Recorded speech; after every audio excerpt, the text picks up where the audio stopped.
ওই সন্তানেরা ঈদের দিন কত সন্তানেরা মা বাবা নিয়ে কত আনন্দ করলো, আর যার বাবা নাই মা নাই অনেক আনন্দের ভিতরেও দুঃখ ভরা অন্তরে কেমন যেন নিঃশ্বাস। সব পাইলাম, বাবাকে আমার কাছে পাইলাম না, সবাইরে কাছে পাইলাম, মাকে কাছে পাইলাম না। ও মা হারা বাবা হারা সন্তান, ওই মা বাবার জন্য চোখের পানি ছেড়ে দোয়া করো। ওই মা বাবার জন্য একটু কি চোখের পানি ছেড়ে দোয়া করতে পারো নাই রে যুবক? যেই মা বাবা তোমার আমার জন্য এত চোখের পানি ফেললেন, যেই মা বাবা তোমার আমার জন্য এত কষ্ট করলেন, জীবন ভর তুমি আমি যদি মা বাবার গোলাম হয়ে কাজ করি, ঋণ আদায় করা যাবে না। জীবনের মূল কষ্ট মায়ের প্রসব বেদনা,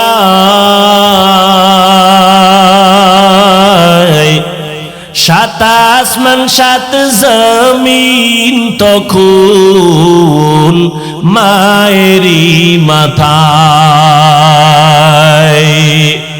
জীবনের মূল কষ্ট মায়ের প্রসব বেদনা, সাত আসমান সাত জমিন তখন মায়েরই মাথায়। আমার সুন্দর মুখ দেখে মায়ের, আমার সুন্দর মুখ দেখে মায়ের ব্যথা যায় দে হাসাইয়া। ও আমার প্রাণের মা, মা গো মা, কোথায় গেলে মোরে ছাড়িয়া?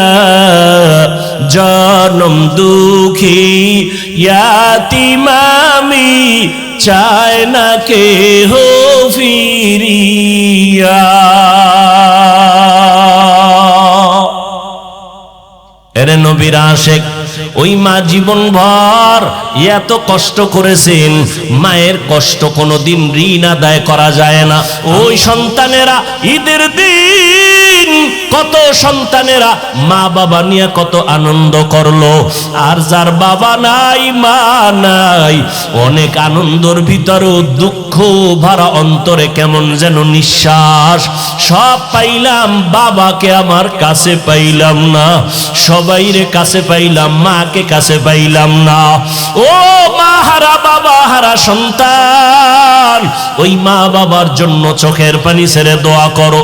আর যার মা বাবা বেঁচে আছে, ও বাবারা, ওই মা বাবা বেঁচে থাকলে এখন গিয়া দোয়া চাইও। মাকে বলিও, মা বয়ানের মধ্যে বসিয়া দেখলাম কত আল্লাহর বান্দা কান্না করে তওবা করলো, নামাজের জন্য চোখের পানি ছাড়লো, আমার চোখে কেন পানি আসে নাই? আল্লাহ বুঝি গুনার কারণে বেজার হয়ে গেছে। মা তুমি আমার মাথায় হাত দিয়া দোয়া করিয়া দাও, তুমি যদি দোয়া করো আমার মাওলা তোমাকে কবুল করবেন। মা যদি মাথায় হাত দিয়া দোয়া করে বলে, হে মালিক আমার সন্তানের তুই কবুল করিয়া নাও, আমার সন্তানের কি তুমি হেদায়েতের সম্পদ দিয়া কবুল করে নাও, সাথে সাথে আরশে আজিমে দোয়াটা চলিয়া যাবে। ও আল্লাহর বান্দারা, ও কলিজার যুবক বাবারা, হেদায়েতের মালিক আমার আল্লাহ, এখনো সময় আছে, তওবা করে নাও।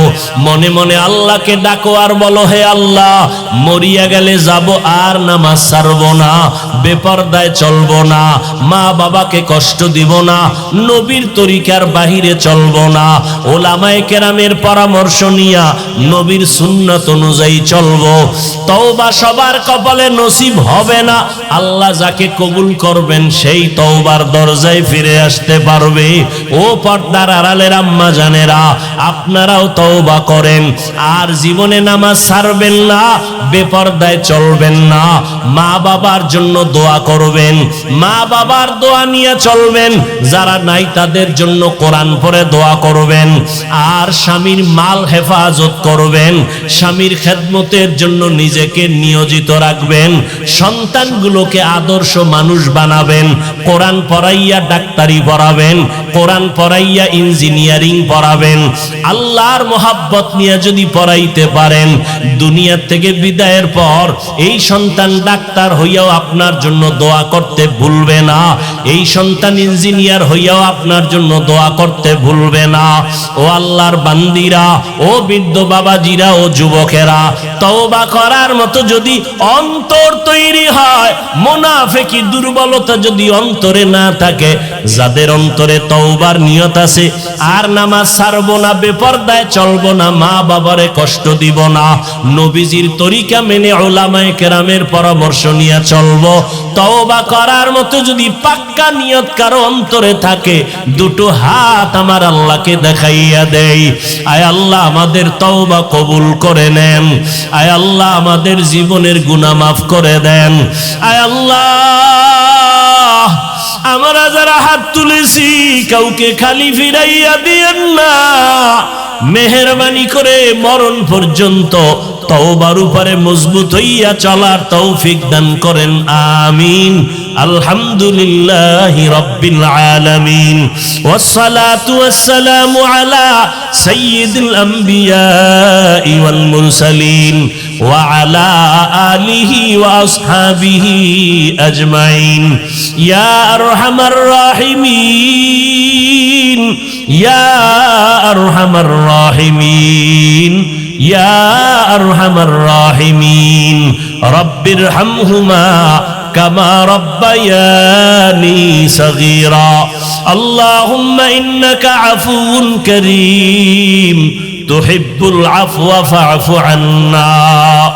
আল্লাহুম্মা ইন্না নাসআলুকা রিযাকা ওয়াল জান্নাহ ওয়া নাউযু বিকা মিন সাখাতিকা ওয়ান নার। আল্লাহুম্মা ইন্না নাউযু বিকা মিনাল বারাসি ওয়াল জুনুনি ওয়াল জুযামি ওয়া সাইয়্যিল আসকাম। ও দয়ার মালিক, গভীর রজনীতে আমরা গুনার বোঝা নিয়ে আপনার দরওয়াজায় হাজির হয়েছি। কত উলামায়ে কেরামরা হাত তুলেছেন, কত সাদা দাড়িওয়ালা মুরব্বীরা, হাজী সাহেবরা হাত তুলেছেন, কত ব্যবসায়ী, কত চাকরিজীবী, কলিজার টুকরা, কত যুবক, কত ছাত্র ভাই, পর্দার আড়ালে কত মা বোনেরা হাত তুলেছেন। আয় আল্লাহ, আমরা সবাই গুনাহগার, জাহান্নামের আসামি। দুনিয়াতে যেদিন আসছিলাম কত পবিত্র, মা বাবা কত আনন্দ করেছিলেন, আজ গুনার কারণে জীবনটারে নাপাক করে ফেলেছি। চোখ দুইটা বন্ধ করে দেখি, আমার গুনার কারণে আমার হাত দুইটা নাপাক, আমার জিহ্বা নাপাক, আমার অন্তর নাপাক। গুনাহের কারণে আমার চক্ষু নাপাক। ও আল্লাহ, গুনাহ নিয়ে কবরে যেতে চাই না। দুনিয়াতে সূর্যের গরম সহ্য করতে পারি না, গুনাহ নিয়ে কবরে গেলে জাহান্নামের আগুন কেমনে সহ্য করব? দুনিয়াতে মশার কামড় সহ্য করতে পারি না, গুনাহ নিয়ে কবরে গেলে দুই পার্শ্বের মাটির চাপ কেমনে সহ্য করব রে আল্লাহ। আপনার দরওয়াজায় ফিরে আসছি, তওবার নিয়ত করেছি, আর গুনাহ করব না। আয় আল্লাহ, গুনার কারণে দিলটা এত শক্ত, চোখে পানিও নাই। আয় আল্লাহ, দিলটা নরম বানায় দেন, দিলটা নরম বানায় দেন। কান্নাওয়ালা চক্ষু দান করেন আল্লাহ, কান্নাওয়ালা চক্ষু দান করেন আল্লাহ, কান্নাওয়ালা চক্ষু দান করেন আল্লাহ। জিকিরওয়ালা জিহ্বা দান করেন আল্লাহ, আখিরাতের ফিকিরওয়ালা কলব দান করেন আল্লাহ। ও দয়ার মালিক, জাহান্নামের আগুন থেকে নাজাত চাই, মেহেরবানি করে আমাদের জীবনের সকলের সমস্ত গুনাহ মাফ করে দেন। আয় আল্লাহ, এ মাহফিল কবুল করে নেন, আয়োজনকারীদের কবুল করে নেন, দান সৎকার সহযোগিতা যারা করেছেন কবুল করে নেন। আয় আল্লাহ, এলাকার ঘরে ঘরে শান্তি দান করেন। আয় আল্লাহ, সারা দুনিয়াবাসীকে মাফ করে দেন। আয় আল্লাহ, ফিলিস্তিনে মুসলমানের কান্নার আওয়াজ, আমরা আরামে খাই আর ঘুমাই, আমরা রোজা রাখলাম, ইফতারি করলাম, সাহারি খাইলাম, ফিলিস্তিনের মুসলমান, চেচনিয়া, বসনিয়া, সোমালিয়ার মুসলমান, কাশ্মীরের মুসলমান কত কষ্টে জীবন কাটায়, ওদের ইফতারি নাই, সাহারি নাই। ওই জালেম ইসরাইল কত জুলুম করেছে, আপনি ছাড়া আমাদের আর কেউ নাই রে আল্লাহ। আল্লাহর মোহাব্বত অর্জনের জন্য মাধ্যম হলো দুইটা, এক হলো আল্লাহর কোরআনের তেলাওয়াত, দ্বিতীয় হলো নামাজ। আল্লাহর বান্দা যুবক মানুষ ইবাদত করে, যৌবনের ইবাদত আল্লাহর কাছে বেশি দামি। এজন্য আল্লাহর রাসূল যৌবনকালের ইবাদতকারীকে সুসংবাদ দিয়েছেন। যুবকদেরকে নবী বেশি ভালোবাসছেন আর বলছেন, ও যুবক, আমি মুহাম্মদের বিরোধিতা করেছে বুড়ারা, আর আমি মুহাম্মদের উপকার করেছে যুবকেরা। নবীজির যত দুশ্মন ছিল এর মধ্যে বুড়া যারা বেশি ছিল এরা বেশি নবীর দুশ্মনী করছে, যুবকেরা নবীর সহযোগিতা করছে। 7 বছরের সন্তান হযরত আলী রাসূলের হাতে হাত লাগায় কালেমা পড়ে রেডি হয়ে গেছে রাসূলের পক্ষে একজন ঢাল। 7 বছর বয়সে কালেমা পড়ে ফেলছে, কেউ বলেন 10 বছর, কেউ বলেন 12। এই তিনটার মধ্যে একটা হযরত আলী, একদিকে রাসূলের চাচাতো ভাই, কিছুদিন পরে হলেন সাহাবী, এরপরে হলেন রাসূলের জামাতা। সে আলীর নাম কত? নবী বলেন, আনা দারুল হিকমা ওয়া আলিয়ুন বাবুহা, আমি মুহাম্মদ ইলমের হিকমতের ঘর, আর এই ঘরের দরওয়াজা আমার আলী। আল্লাহ আলীকে এত জ্ঞান দিছিলেন, যেই জ্ঞানের প্রশংসা করতে গিয়া ওমর বলে, লাউলা আলিয়ুন লাহালাকা ওমর, আলী যদি আমার চেয়ারের পাশে না থাকতো তো আমি ওমর ধ্বংস হয়ে যেতাম। বলে তা কেমনে? হযরত ওমর খেলাফতের মসনদে বসা, পাশে হযরত আলী। এক মহিলা নবী খলিফাতুল মুসলিমিন ওমরের সামনে আসে, এসে বলেন, ও খলিফাতুল মুসলিমিন, আমি জুলুম করেছি, বিচারটা দুনিয়ায় করে দেন। কি করেছো? বলে, আমি জিনা করেছি, আমার পেটে অবৈধ বাচ্চা, আমাকে হত্যা করে বিচার করে দেন। ওমরের তো কথার আগে তরবারি রেডি, জল্লাদ রেডি হয়ে যাও, এই মহিলাকে হত্যা করে দাও। হযরত আলী বলেন, খবরদার খলিফাতুল মুসলিমিন, হত্যা করবেন না, এই মহিলার কোনো অপরাধ নাই। অপরাধ আর মহিলার অপরাধ হতে পারে, কিন্তু বাচ্চাটার কোনো অপরাধ নাই। মহিলাকে মারতে গিয়ে শিশু বাচ্চাটার উপরে, নবজাতক বাচ্চা দুনিয়াতে আসবে, এই বাচ্চার উপরে যেন কোনো অন্যায় না হয়। হযরত ওমর কয়, জল্লাদ দাঁড়াও, সিদ্ধান্ত আলী দিয়া দাও। আলী সিদ্ধান্ত দিলেন। ওমরের খেলাফত যুগে আলী বলেন, ও মা, আপনি ঘরে চলে যান, নিরাপদে থাকেন, আরামে ঘুমাবেন, খানা খাবেন, দুনিয়াতে বাচ্চা আসবে, বাচ্চাকে লালন পালন করে বড় বানাবেন, নিজের পায়ে দাঁড় করাবেন।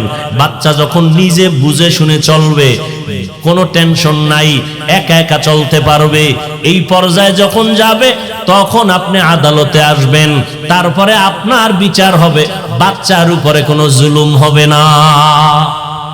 ওমর কয়, রে আলী, এই মুহূর্তে তুমি যদি না হইতা, আমি ওমর ধ্বংস, জুলুম হয়ে যদি যাইতো, তা আল্লাহ আমাকে পাকড়াও করে ফেলতেন। এর নাম তাকওয়া, এর নাম আল্লাহর ভয়।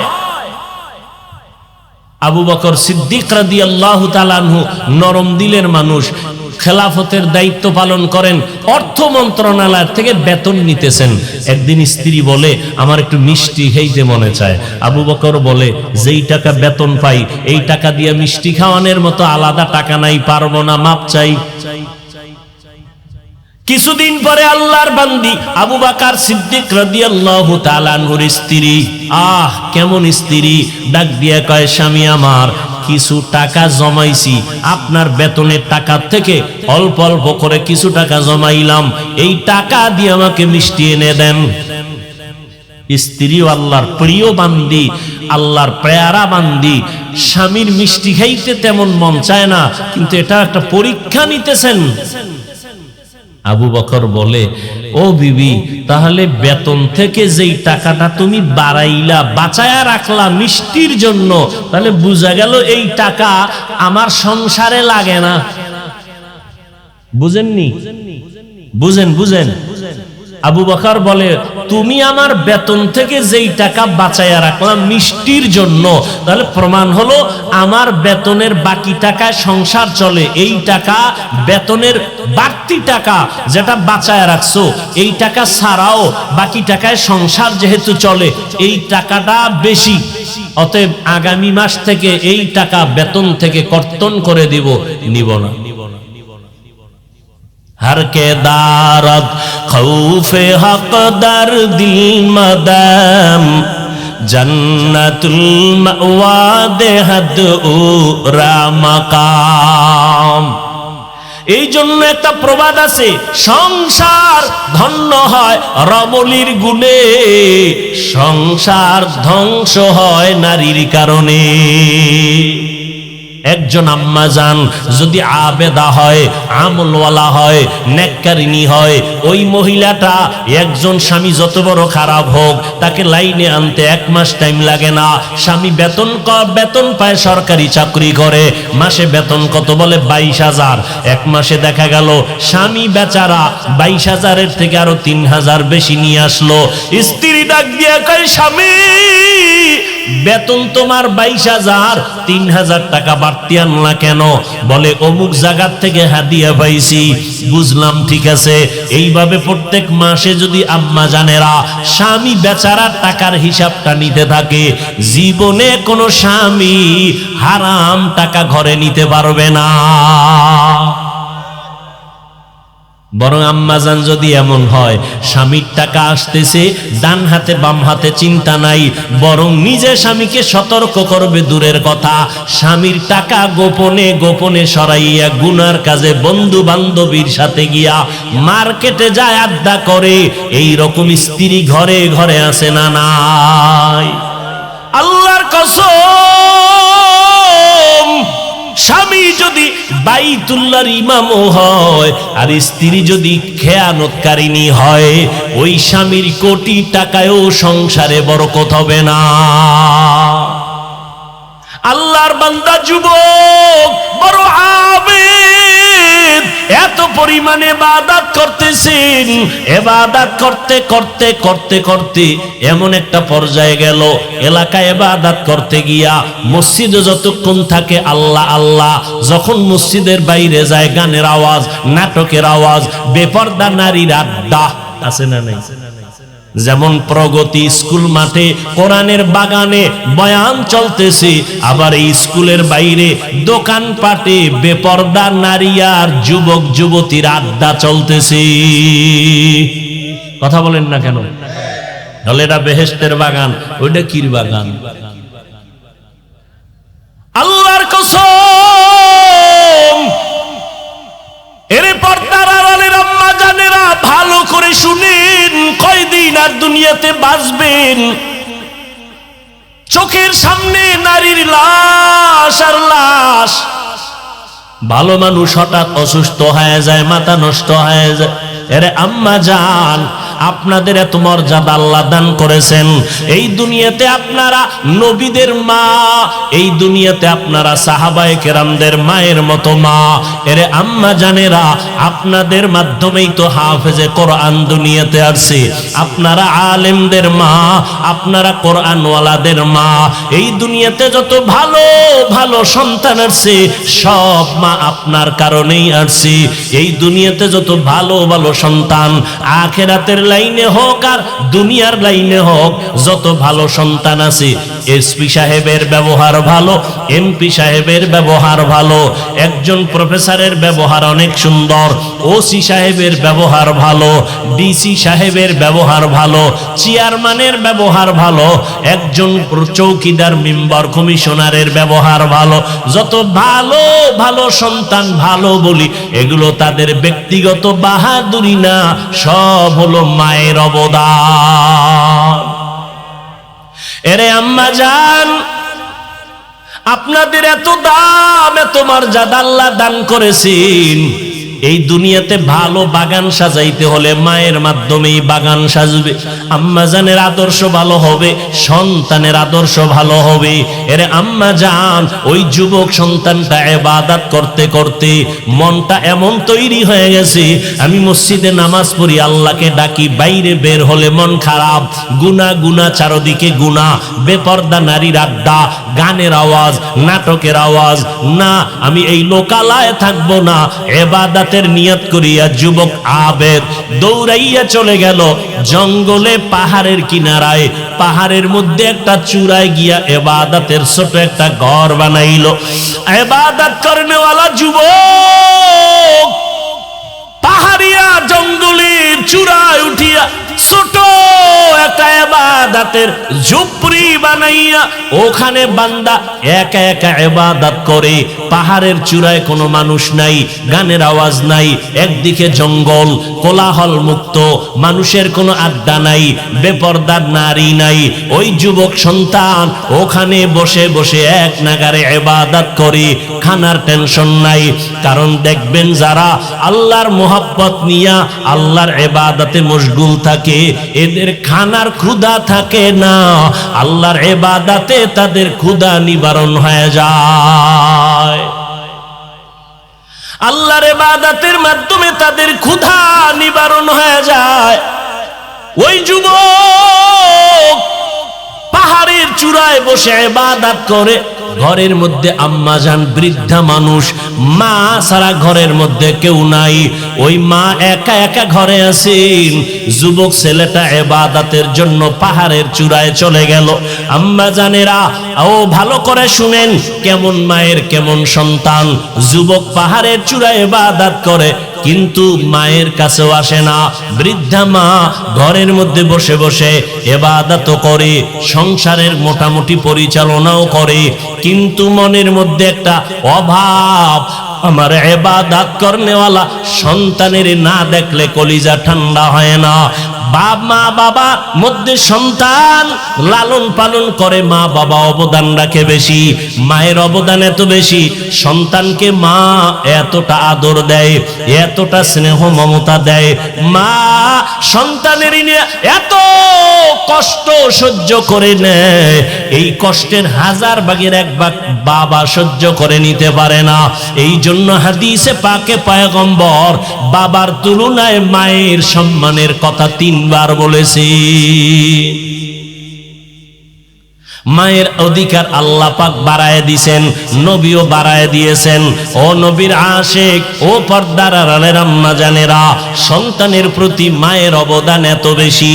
মা সন্তানের এই নিয়ে এত কষ্ট করেন, খানা নাই, ঘুম নাই, কত কষ্ট করে। ও নাজিরপুর এলাকার মুসলমানেরা, সন্তানেরা যত বড় কিছুই দাবি করো না কেন, মায়ের দোয়া ছাড়া কোনোদিন সম্ভব না। মায়ের চোখের পানির কারণে আজ আমি চেয়ারের মধ্যে বসেছি। মা বাবার দোয়া আর চোখের পানির কারণে তুমি আজ পরীক্ষায় ভালো নাম্বার পেয়েছো। মা বাবার চোখের পানি ছাড়া টাকা পয়সার মালিক হতে পারো না রে যুবক। মা বাবার চোখের পানি ছাড়া তুমি আর সম্মানের চেয়ারে বসতে পারো নাই। আজকে মানুষ তোমারে সম্মান করে, কত দোয়া করে, মা বাবার দোয়ার কারণে দাস তোমার এত সম্মান। আমার মায়ার নবী জন্য মায়ের সম্মান অনেক বাড়ায় দিয়েছে। আমার মা এতটা কষ্ট করেছেন, দুনিয়াতে আমি আসার কষ্ট যে কত কঠিন।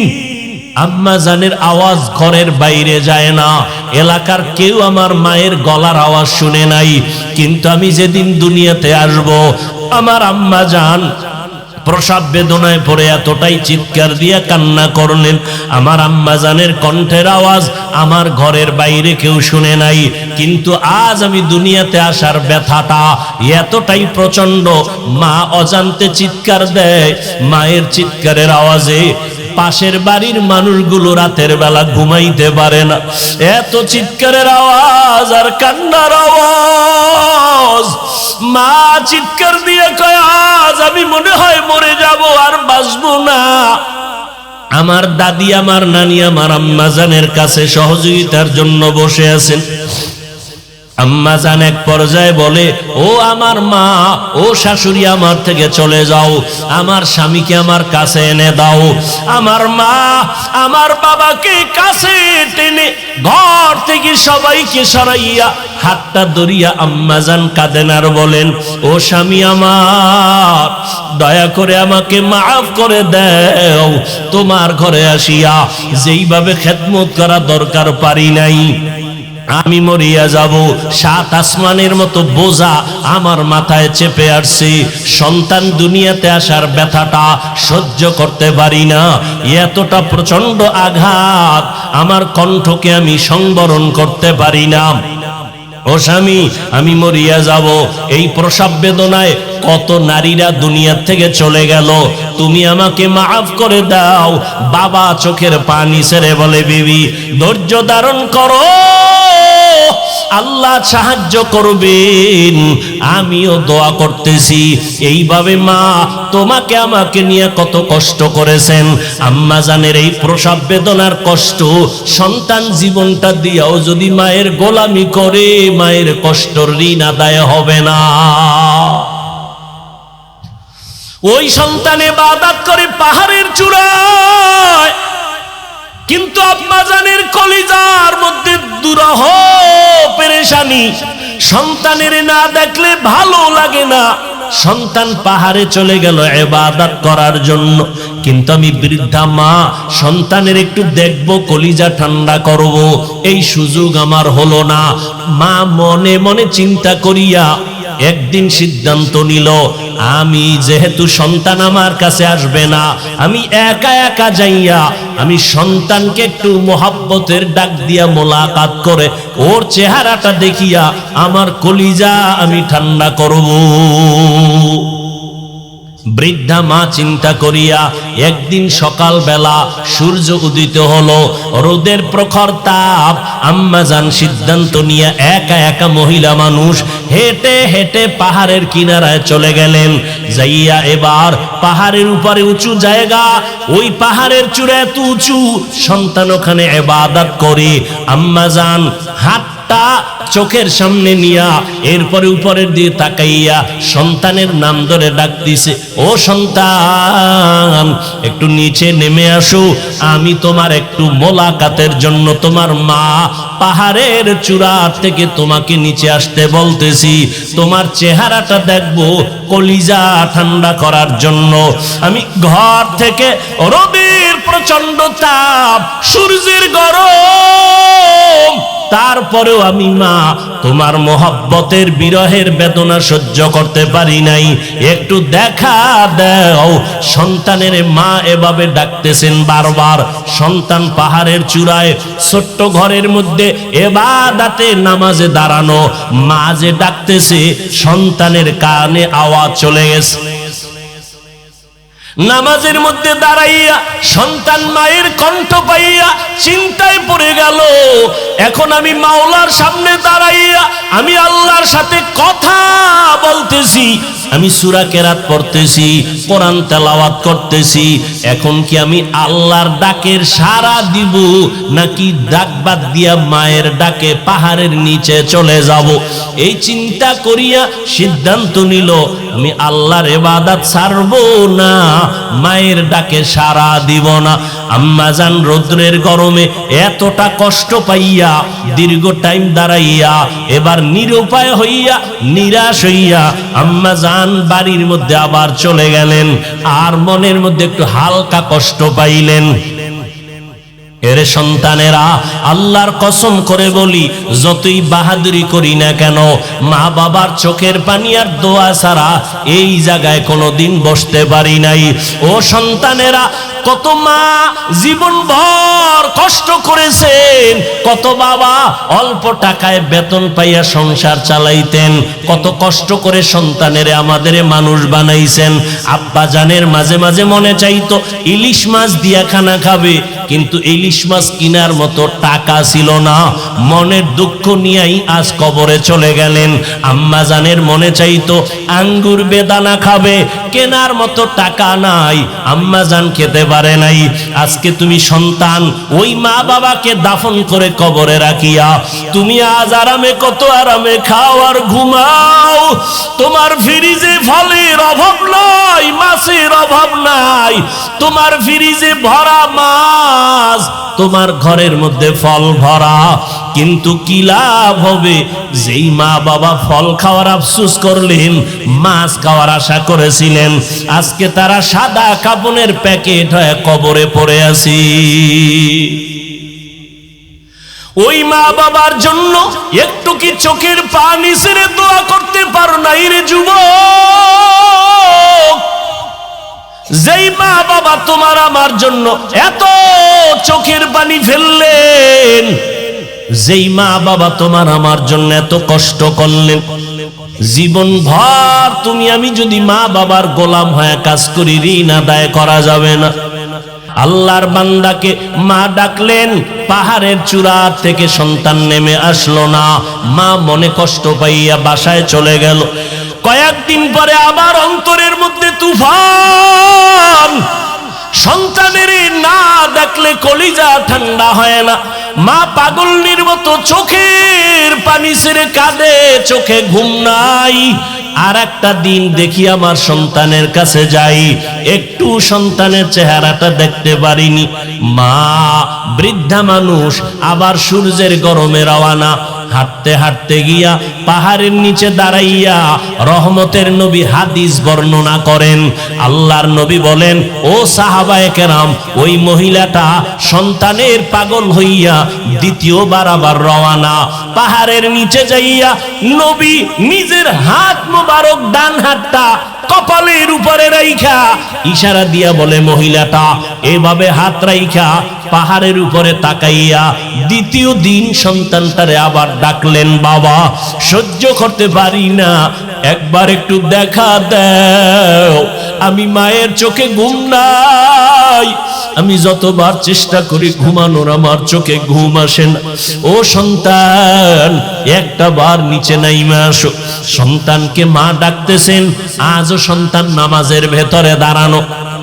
নবীজি হাদিসে বলতেছেন, ওই মহিলাটা বারবার কষ্ট করে ডাকতেছি, সন্তান নামাজে দাঁড়ায় আজও চিন্তায় পড়ে গেল, আমি কি নামাজটা সারিয়া মায়ের ডাকে সাড়া দিয়া নিচে নামবো, নাকি আমার মাওলার সাথে আমি নামাজেই মশগুল হয়ে যাব।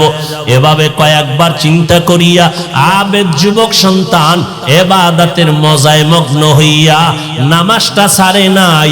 মা আজও নিরুপায় হইয়া কষ্ট পায় বাড়ির দিকে রওয়ানা। চোখের পানি ছেড়ে কাঁদে, আর নিয়ত করেছে আর আমি সন্তানের ডাকতে আসবো না। মনের কষ্ট নিয়ে মা বাসায় চলে গেলেন। কিন্তু মনেরে মানানো যায় না, যতই চেষ্টা করে মনকে আর থামানো যায় না। বিছানায় শুয়ে ঘুমানোর জন্য মায়ের চোখে ঘুম আসে না। নবীজি হাদিস বর্ণনা করেন, রহমতের নবী বলেন, ওই মহিলাটা আবার কান্না করে করে এবার ফাইনাল একটা সিদ্ধান্ত নিল, আজকে তৃতীয়বারের মতো আমি যাব পাহাড়ের কিনারায়, আমার কলিজার সন্তানটাকে আমি একবার শেষবারের মতো ডাকবো দেখার জন্য। কারণ ওই সন্তানের চিন্তায় না আমার খানা আছে না ঘুম আছে। মা পাগলের মতো আবার রওয়ানা। তৃতীয়বারের মতো সন্তান দৌড়ায় ওই পাহাড়ের চূড়ায় ইবাদত করে। মা বৃদ্ধা মানুষ কষ্ট করে করে জঙ্গলের কিনারা দিয়া পাহাড়ের কিনারায় গিয়া হাজির। আর সূর্যের গরমে এতটাই কষ্ট, ঘাম পড়তেছি। আম্মা জান পাহাড়ের সন্তানটারে ডাকতেছে, বাবা একটা বার আসো। দুইবার আসিয়া ফেরত গেলাম, আজকে ফিরাইয়া তুমি আমারে দিও না, একটু দেখা দাও। আমি তোমার চেহারাটা দেখলে আমার কলিজা ঠান্ডা হয়ে যাবে। সন্তান আজও নামাজের ভেতরে দাঁড়ানো, মা যে ডাকতেছে নামাজের মধ্যে, বাপ সন্তান মায়ের ডাক শুনতেছি, কিন্তু চিন্তায় পড়ে গেল আমি কি নামাজ সারিয়া মায়ের ডাকে সাড়া দিব নাকি নামাজেই মশগুল হয়ে যাব। আল্লাহর বান্দা ইবাদতের মজা পাইয়া আজও সিদ্ধান্ত নিল নামাজ আমি ছাড়বো না, মায়ের ডাকেও সাড়া দিব না। মা তৃতীয়বারের মতো আজকেও সন্তানের সাড়া না পাইয়া এতটা কষ্ট নিয়ে চোখের পানি নিয়ে বিদায় হয়। আজকে একটা অন্তর থেকে মায়ের অজান্তে বরদোয়া নেমে আসে। মা এবার বিদায় বেলা কয়, ও আল্লাহ আমার কলিজার ব্যথাটা সন্তানের বুঝাইতে পারলাম না। তোমার সন্তান ইবাদতে এত মজা পাইয়া আজ তিনবারের মতো আসলাম, সাড়া দিল না। ও আল্লাহ মনে চায় বেশি বরদোয়া করি, তবে বেশি না। আজকে একটা কথা তোমার কাছে ফরিয়াদ করি, আল্লাহ ওরে জেনাকারিনী একটা মহিলার চেহারা না দেখাইয়া ওরে মরণ দিবা না। মায়ের দোয়া আর সে আজিমে চলে গেছে। 3 দিন সন্তানের আশায় দেখা করতে সেও সন্তান দেখা দিল না।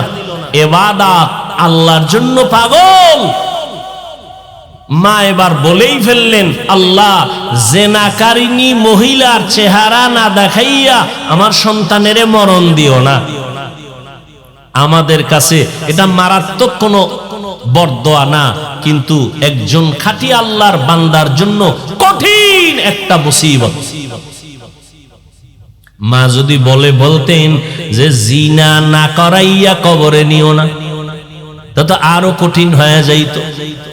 যদি বলতেন ও আল্লাহ জিনাকারিনী মহিলার সাথে জিনা করাইয়া কবরে নিও, মা বরদোয়া করতে দেরি আর সে আজিমে কবুল হইতে দেরি হয় না।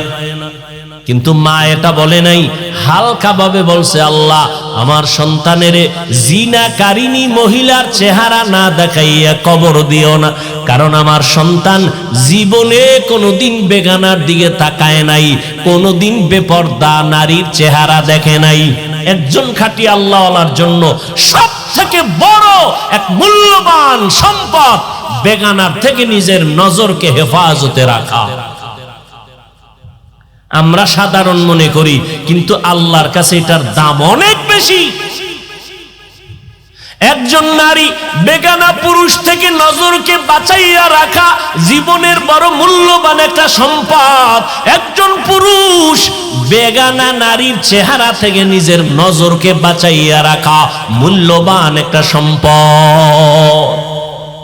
মা বরদোয়া করে ফেললেন, হে মালিক আমার সন্তানটাকে জিনাকারিনী মহিলার চেহারা না দেখাইয়া কবর দিও না। মায়ের বরদোয়া কবুল হবে না? হবে না, হইয়াই গেছে। এদিকে কারবার শুরু। মা তো চলে গেছেন কষ্ট পাইয়া, চোখের পানি ছেড়ে, এদিকে কারবার শুরু হয়ে গেছে। কি ওই পুরা এলাকার ভেতরে বনি ইসরাইলরা ঘটনার সুনাম গাইতেছে। আরে আমগো পাহাড়ের চূড়ায় একজন যুবক এত বেশি ইবাদত করে, জীবনে কোনদিন কোন বেগানা নারীর চেহারা দেখে নাই, বেপরদা হয় নাই, আল্লাহর পেয়ারা বান্দা। ওই এলাকায় এক সুন্দরী মেয়ে ছিল, চরিত্রহীন। ওই মেয়েটা কয়, এই তোমরা এত গুণগান যার গাও, আসলেই কি এমন? সে কোনো নারীর দিকে তাকায় না? কয় না। কথা হলে আমি চ্যালেঞ্জ দিলাম, আমার চেহারা দেখলে সে না তাকাইয়া পারবে না। মহিলা চ্যালেঞ্জ দিল, চ্যালেঞ্জ দিয়া মহিলা ঠিকানা নিয়ে চলে গেল পাহাড়ের চূড়ায়। ওই জেনাকারিনী মহিলাটা পাহাড়ের চূড়ায় চলে গেল, গিয়া দেখে যুবক নামাজে দাঁড়ানো, ভাঙা একটা ঝুপড়ি পাহাড়ের চূড়ায়। মেয়েটা গিয়া নামাজের সামনে দাঁড়াইলো, যত অপচেষ্টা করলো কোনোভাবেই ওই যুবক, ইবাদত করনেওয়ালা যুবকের নজর ওই মেয়েটার দিকে নিতে পারলো না। মহিলাটা ব্যর্থ হইয়া মনের দুঃখ নিয়ে পাহাড়ের নিচে নেমে এসে একটা ষড়যন্ত্র করলো। মায়ের বরদোয়া চলতেছে, কষ্ট হইতেছে আপনাদের? হ্যাঁ, মায়ের বরদোয়া চলতেছে।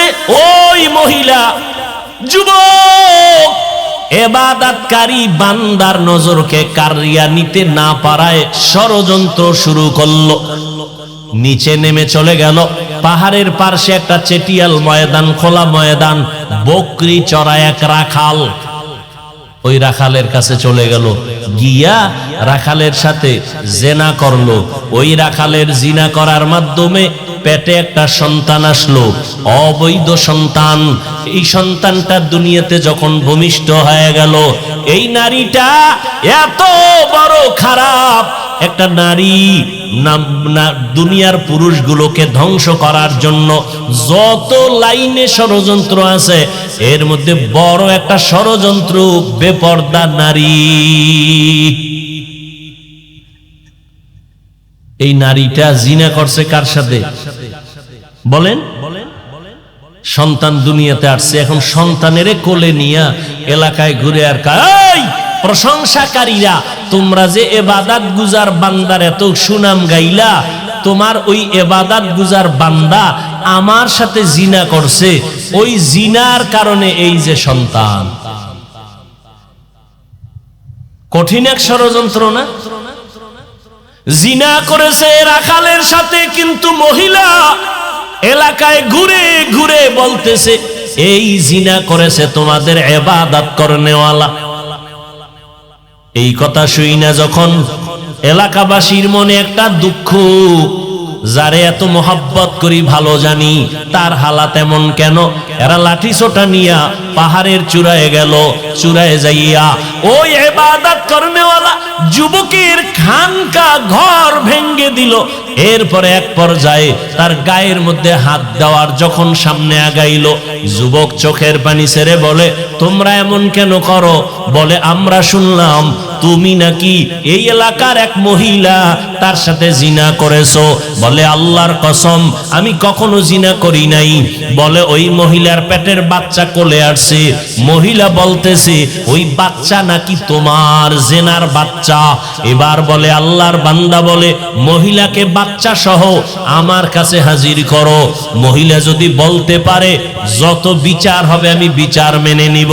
লোকেরা চলে গেল, ওই জেনাকারিনী মহিলাকে বাচ্চা সহ তার সামনে হাজির। মায়ের বরদোয়া ছিল, ও আল্লাহ আমার সন্তানটাকে জেনাকারিনীর চেহারা না দেখাইয়া কবর দিবা না। সন্তানটা নিয়ে যখন হাজির হয়ে গেল, এলাকার হাজারো মানুষ সেখানে হাজির। যুবক ওই ইবাদতখানায় 2 রাকাত নামাজ পড়ে মাওলার কাছে কান্না শুরু করলো আর বলে, ও মালিক দয়া করে আমাকে মাফ করে দাও। আজ আমার উপর একটা মিথ্যা অপবাদ চলে আসছে, তুমি ছাড়া আমার আপন কেউ নাই। আমার মনে হয় মায়ের সাথে কোনো না কোনো উপায় একটু কষ্ট দিয়েছি, তুমি বুঝি বেজার হয়ে গেছো, তুমি আমাকে উদ্ধার করো, বাঁচায়া দাও। এমন ভাবে কান্না করে ইবাদত করনেওয়ালা যুবক আল্লাহর কাছে দোয়া করে এবার নিচের দিকে নামলো। জেনাকারিনী মহিলাটা বাচ্চা নিয়ে হাজির হলো, হাজারো মানুষ, এলাকার মানুষ হাজির। এইবার মহিলা বলে, জিনাকারিনী মহিলা আল্লাহর বান্দার দিকে নজর করে বলে, তুমি আমার সাথে জিনা করেছো। বলে, তাই নাকি? মিথ্যা কথা বলো। কয় না, এই বাচ্চাটা তোমার আমার জেনার কারণে হয়েছে। আল্লাহর বান্দা ওই মহিলার দিকে তাকাইয়া বলে, বাচ্চাটা আমার কোলের মধ্যে দাও। আল্লাহর ইবাদত করনেওয়ালা বান্দা বাচ্চাটারে কোলের মধ্যে নিয়া আল্লাহর দিকে তাকায় বলে, আল্লাহ তুমি কুদরতের ফয়সালা দাও। এই কথা বইলা দুধের বাচ্চাটারে ডাক দিয়া কয়, বাচ্চা তুমি বলো জবান কইলা তোমার বাবাকে। আল্লাহ কুদরতের দ্বারা বাচ্চাটার জবান খুলে দিয়েছে। বাচ্চাটা ডাক দিয়া বলে, আমার বাবা হলো পার্শ্বে বকরির রাখাল, পাশে বকরির রাখাল হলো আমার বাবা। আল্লাহ তাআলা যুবকের কুদরতি ভাবে বাঁচাইয়া দিয়েছেন। যুবকের সম্মান এলাকার মানুষ নষ্ট করতে চাইলো, পারলো না। ওই জেনাকারিনী নারী চাইলো, নষ্ট করতে পারলো না। আল্লাহ যাকে হেফাজত করবেন, দুনিয়ার হাজারো ষড়যন্ত্রকারীরা কোনোদিন তার সম্মান নষ্ট করতে পারবে না। বরং কেউ যদি অপবাদের তুলনায় ষড়যন্ত্র করে, আল্লাহ ওদের ধ্বংস করবেন, আল্লাহর প্রিয় বান্দাকে হেফাজত করবে। বিপদটা আইলো কেন? এটা একটা বিপদ না? কেন আসছে বলেন? এই জন্য নবী বলেন, দুইটা অপরাধ আছে দুনিয়ায়। একটা হলো জুলুম, এই জুলুম করলে শাস্তি হবে দুনিয়ায় মরার আগে। আর একটা অপরাধ হলো মা বাবার সাথে বেয়াদবি। মা বাবার সাথে যদি বেয়াদবি করো, এর শাস্তিটাও দুনিয়াতে চলে আসবে। ও এলাকার মুসলমানেরা, ও বৃদ্ধ বাবাজিরা, ও পর্দার আড়ালের আম্মা জানেরা, ও যুবকেরা, কয়দিন আর দুনিয়াতে বাঁচবারে বাবা। ওই মা বাবার দোয়া নিয়ে সামনে আগাও, আল্লাহর কাছে তওবা করো। রমজান পাইয়াও নামাজ ঠিক মতো পড়তে পারলা না রে বাবা। আজকে তাকায়া দেখো, আমরা যে এত কষ্ট করে বয়ান করি, সারা দেশে দৌড়াই 12 মাস, আমরা তো এই কথা বলি না টুপি মাথায় না দিলে জাহান্নামে যাইবা, স্কুল কলেজে পড়লে জাহান্নামে যাইবা, একবারও বলি না তাবলিগে না গেলে জাহান্নামে যাইবা, বলি না। আমরা বলি বাবা স্কুলে পড়ো, কলেজে পড়ো, ভার্সিটিতে পড়ো, লেখাপড়া করো, ডাক্তার হও, ইঞ্জিনিয়ার হও, ইসলাম বাধা দেয় না। কিন্তু বান্দা খবরদার, আমার আল্লাহকে ভুলিয়া যাইও না। নামাজ পড়ো, মা বাবার খেদমত করো। ও যুবকেরা, তোমার মতো কত যুবক স্কুল কলেজে পড়িয়াও 5 বেলার নামাজ পড়ে আছে না নাই? তোমার অন্তরকে জিজ্ঞাসা করো, তুমি কেন পারবা না রে বাবা? ও যুবক, তোমার মতো কত যুবক র‍্যাব, আর্মি, পুলিশ, বিডিআরের চাকরি করে, নামাজ ছাড়ে না, তুমি কেন পারবা না রে বাবা? তোমার মতো যুবক নদীর মধ্যে মাছ ধরে, নামাজ ছাড়ে না, তুমি কেন পারবা না? আল্লাহর ভয় অন্তরে জমা করে নাও। আমার কবরে আমি যাব, তোমার কবরে তুমি যাইবা, আমার জবাব আমি দিব, তোমার জবাব তুমি দিবা। কিন্তু খবরদার, আমি বুঝায় গেলাম পায়ে ধরিয়া, আল্লাহর মোহাব্বত নিয়ে যাও। কোন পীর তোমার কবরে গিয়া সহযোগিতা করবে না, কোন বক্তা, কোন মাওলানা গিয়া সহযোগিতা করবে না। সাদা কাফনের 3টা সাদা কাফনের প্যাকেট হয়ে কবরে একা পড়ে থাকতে হবে। ও যুবক বাবারা, তোমার মতো যুবক তাকায় দেখো, স্কুল কলেজে পড়ে, চাকরি করে, ব্যবসা করে, নামাজ ছাড়ে না। ও আল্লাহর বান্দা মুরব্বীরা, আপনাদের মতো কত পুরা মানুষ লাঠি হাতে নিয়া আল্লাহর ঘর মসজিদে গিয়া 5 বেলার নামাজ পড়ি, আপনারা বুড়া হইয়া কেন পারেন না? আল্লাহর কাছে কি জবাব দিবেন চিন্তা করেন। ও পর্দার আড়ালের আম্মা জানেরা, আপনারা নবীর স্ত্রী আয়েশা রাদিয়াল্লাহু তাআলা আনহার মতো দামি নারী, ফাতেমা রাদিয়াল্লাহু আনহার মতো দামি নারী। এর আম্মা জান, আপনারা ইসমাঈল নবীর মা হাজেরা আলাইহা সালামের মতো দামি নারী। এরে আম্মা জান, আপনারা ঈসা নবীর মা মারিয়াম আলাইহাস সালামের মতো দামি নারী। এই দুনিয়াতে এক বড় বেঈমানের নাম আমি বয়ানের শুরুতেই বলেছিলাম, নাম ফেরাউন। ওই ফেরাউনের ঘর, এত বড় বেঈমান ফেরাউন, তার ঘরে স্ত্রীর নাম জানেননি? নাম কি? আসিয়া। ও পর্দার আড়ালের আম্মা জানেরা, এত বড় বেঈমান ফেরাউন, কোরআন শরীফে যার নাম আসছে, এত বড় বেঈমানের ঘরে তার আপন স্ত্রী আসিয়া এত বড় দামি নারী হয়ে গেল। আল্লাহর নবী বলেন, কিয়ামতের ময়দানে জান্নাতের ভেতরে আমি নবীর সাথে আসিয়ার সাথে বিবাহের বন্ধন হয়ে যাবে। ফেরাউনের ঘরে থাইকা আসিয়া এমন আল্লাহ পাকের পেয়ারা বান্দি হয়ে গেলেন। একদিন ফেরাউন দাঁড়ানো, আসিয়ার হাতের থেকে যেন কি পড়ে গেল। আসিয়া অজান্তে আল্লাহর নাম জবানে বলল। ফেরাউন ডাক দিয়া কে, আসিয়া তুমি কার নাম বললা? এইবার আসিয়া ভয় পেয়ে গেল। আমি গোপনে আল্লাহরে ডাকি, ফেরাউন জানে না, আজকে অজান্তে জেনে ফেললো। যখন জেনেই ফেলেছে, এখন আর গোপন করে লাভ নাই। আল্লাহর বান্দি আসিয়া কয়, ও ফেরাউন, তুমি আমার স্বামী হতে পারো, তুমি আমার খোদা না। মিশরের সবাই তোমারে খোদা মানে, আমি আমার আল্লাহ একজনকেই মানি। বলে কারে মানো? মুসা নবী যে আল্লাহকে মানে, আমি আসিয়াও সে আল্লাহকে মানি। এইবার ফেরাউন বলে, এটা কেমন কথা? বলে এটাই আসল কথা। এইবার ফেরাউন বলে, আসিয়া আমাকে খোদা মানতে হবে। আসিয়া ডাক দিয়া কয়, আমি যারে অন্তর দিয়া মোহাব্বত করি, মালিকেরে আর ভুলবো না। তোমারে যিনি বানাইছেন তিনি আমার আল্লাহ, ওই আল্লাহর নাম আমার জবান থেকে আর ছাড়বো না। এবার ফেরাউন বলে, রে আসিয়া, আল্লাহর নাম বন্ধ করো। আসিয়া ডাক দিয়া কয়, জীবনটাও যদি দেওয়া লাগে দিয়ে দিব, তারপর আমি আমার মালিকের ভুলবো না। ফেরাউন এবার দীর্ঘ টাইম অনেক বুঝানোর পরে ব্যর্থ হইয়া আসিয়াকে বলে, আসিয়া রেডি হও, তোমাকে শুলিবিদ্ধ করব, ফাঁসিতে ঝুলাইয়া দিব। আসিয়া বলে, ভয় দেখায় লাভ নাই, আমি ফাঁসির মঞ্চেও যাইতে রাজি, আল্লাহকে ভুলতে রাজি না।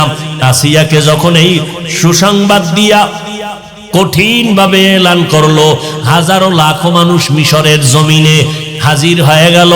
ফেরাউন খোদার স্ত্রীকে ফাঁসি দেওয়া হবে, শুলিবিদ্ধ করা হবে, ফাঁসির মঞ্চ রেডি হয়ে গেল। আসিয়া চোখের পানি ছেড়ে কান্না করে আর বলে, হে মালিক, যত বড় মুসিবত আসুক না কেন, আমি যেন তোমাকে ভুলিয়া না যাই, ধৈর্য হারা হইয়া না যাই। হঠাৎ করে আসিয়া কান্নার মধ্যে দেখে মুসা নবী রাস্তা দিয়ে হাঁটিয়া যায়। আসিয়া ডাক দিয়া কয়, ও নবী মুসা, আপনি জানেননি আমার উপরে কেমন বিপদ চলে? কয় জানি। বলে, জানলে একটু বলবেননি? আপনি তো মাঝে মাঝে আল্লাহর সাথে কথা বলেন। বলে, হ্যাঁ বলি।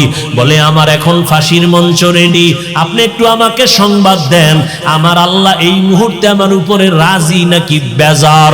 মুসা নবী ডাক দিয়া কয়, রে আসিয়া, কোনো পেরেশানি করবা না, আল্লাহ তোমার উপরে এই মুহূর্তে অনেক খুশি, তুমি ধৈর্য ধারণ করো। আসিয়া এই কথা শুনিয়া আসমানের দিকে তাকাইয়া বলে, হে মালিক, আজ আমার ফাঁসি হয়ে যাবে, তোমার কাছে আমার একটা দাবি হলো।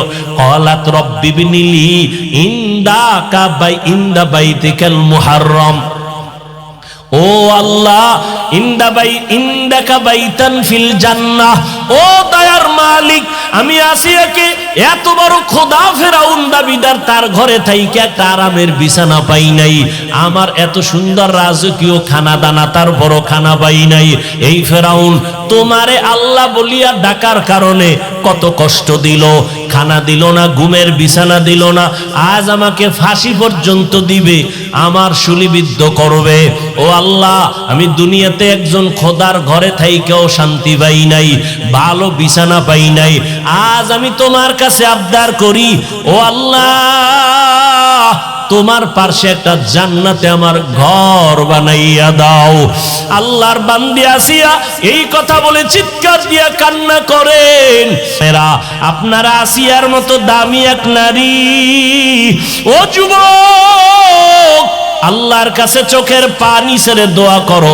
জীবনে তো গুনাহ কম করলাম না, আজকে এত বয়ান চোখে পানি নাই, মোনাজাতে চোখে পানি আসে না। আবার কত আল্লাহর বান্দা চোখের পানি ছেড়ে কান্না করে।